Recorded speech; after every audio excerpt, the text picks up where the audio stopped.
Loredana Bertè, an astrological portrait of Ciro Discepolo. Loredana Bertè was born in Bagnara, Calabria on September 20th, 1950 at 3:25 in the morning. She is therefore a Virgo with the Sun, Saturn, Mercury and Venus in the sign. The ascendant is practically Virgo, falling at the end of Leo.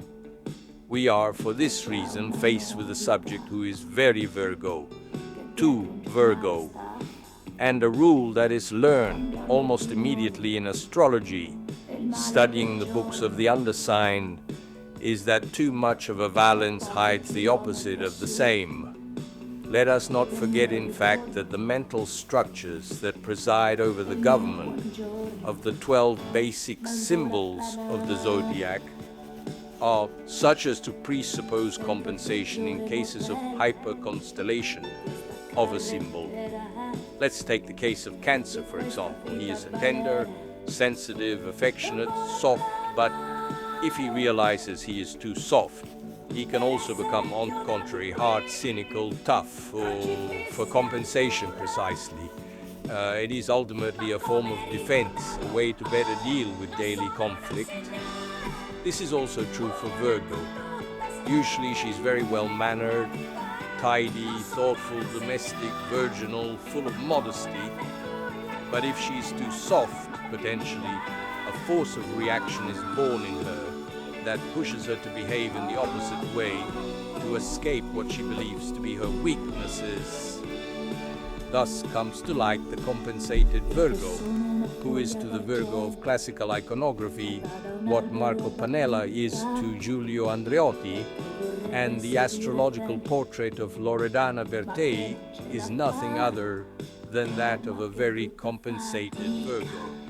This is also in consideration of another double parameter, the dominant Pluto at the ascendant and the dominant Mars Scorpio at the bottom of the sky.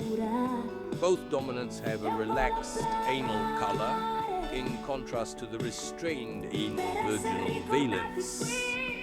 One stimulates the other and vice versa, so that in the end, the Scorpio-Virgo axis is very emphasized, which, when it rests on the Scorpio semipole, produces impertinent, rebellious, unfashionable, foul-mouthed, and a little too easy subjects in love. Love is the first chapter of the Virgo-Scorpio inversion, precisely to the extent that the meaning of chastity, of modesty, must be overturned. For this reason, Loredana Bertè has collected and risks continuing to collect numerous loves. Some have been celebrated, like the one with Adriano Panatta, others more veiled by the not exceptional popularity of the male protagonists. Fabrizio, a furniture maker from Brianza, Mario Lavezzi, a musician, Roberto Berghe, the Swiss economist she married many years ago, etc. With this, we do not mean to burden her exclusively with the burden of multiple failures, but, at least, to make her a 50% sharer in this. She sings Non sono una signora, I'm not a lady, and someone observes that saying so is pleonastic. After all, she herself does not define herself as such. Her songs are sewn onto her through careful psychological studies like clothes.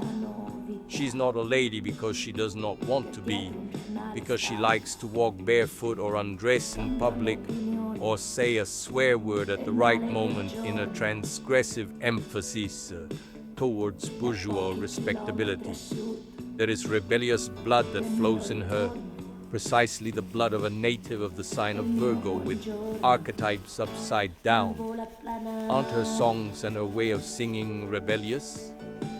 In Nina Nana, then love will be made, as long as you want. Don't have bread and butter, you can eat me. And while she modulates with a voice that couldn't be sexier, phrases with an ambiguous meaning, as always pernicious, as a good soldier of the Salvation Army would say, she makes love to the microphone. In her rock there is all her temperament, Mars in Scorpio, her restlessness, the dominant Pluto, her anti-Virgo revolutionism. There is no shortage of criticism, especially from women, but men, of course, have a very different opinion and celebrate, according to a statistical survey conducted by a periodical, her skill and seductive power, while they see in her a lack of class. But perhaps this is the main reason for Bertè's success, at least among the human factors. We must not forget that ours is not popular, with old spinsters and school teachers of the past, still tied to Giovanni Pascoli and Giacomo Leopardi.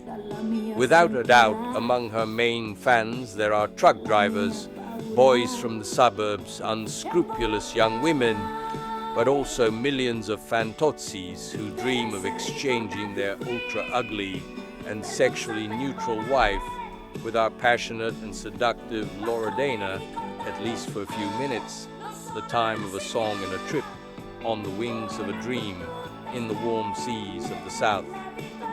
But Loredana, disappointing everyone, has seriously gone to the tropical seas to marry someone like many others, Roberto Berger. It happened on December 30th, 1983, on the island of St. Thomas in the Caribbean. Our colleague, Rita Bilucaglia, had predicted it, Amica of January 25th, 1983. Actually, she had told her about 1984, but if anyone wants to question December 30th, 1983, Rita Bilucaglia was thinking about Jupiter's transit over the moon, rightly so, but the wedding came about suddenly when Jupiter had only just peeked out on the cusp of the fifth house, reinforced, however, by a powerful square from Uranus to Venus radix.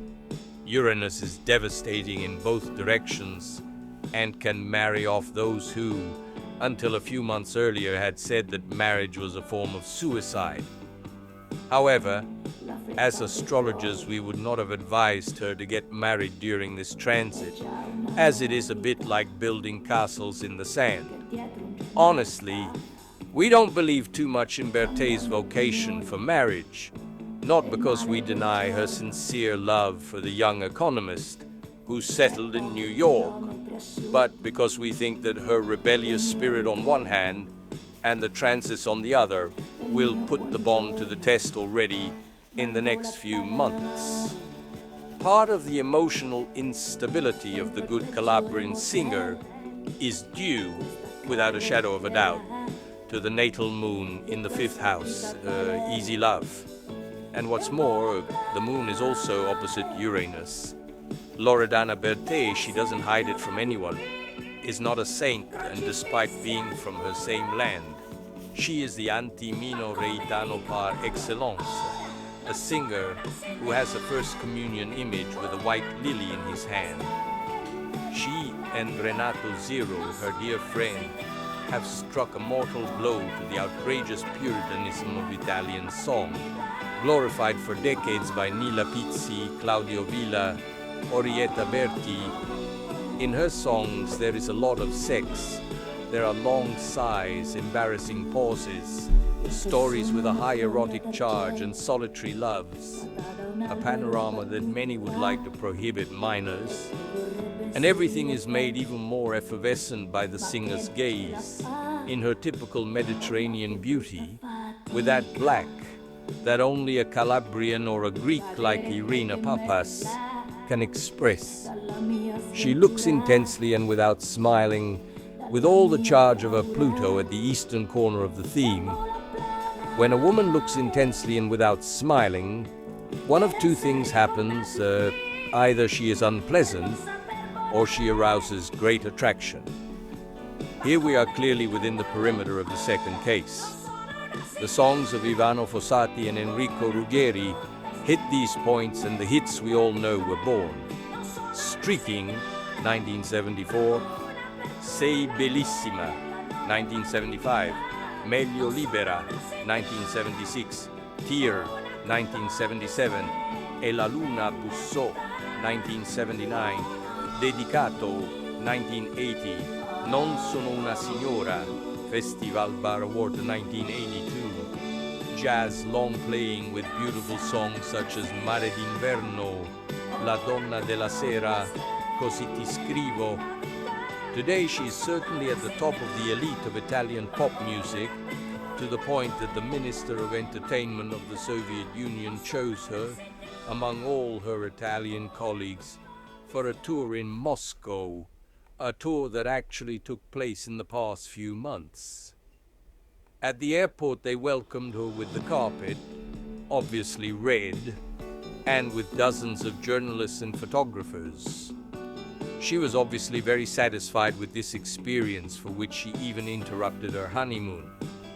In the meantime, she has grown a little more inside, and we no longer see her performing in very tight t-shirts, in very small hot pants with knee-high boots, in sequined bodysuits, in pirate punk style with frogs and sashes, or with 1,000 other devilries.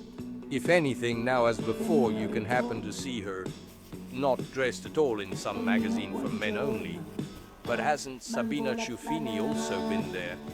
Loredana Bertè is traveling towards the fullness of her artistic maturity, and what matters most is that she has stopped being Mia Martini's sister, Ciro Discepolo, from the monthly magazine Ciro, maybe, 1983, maybe.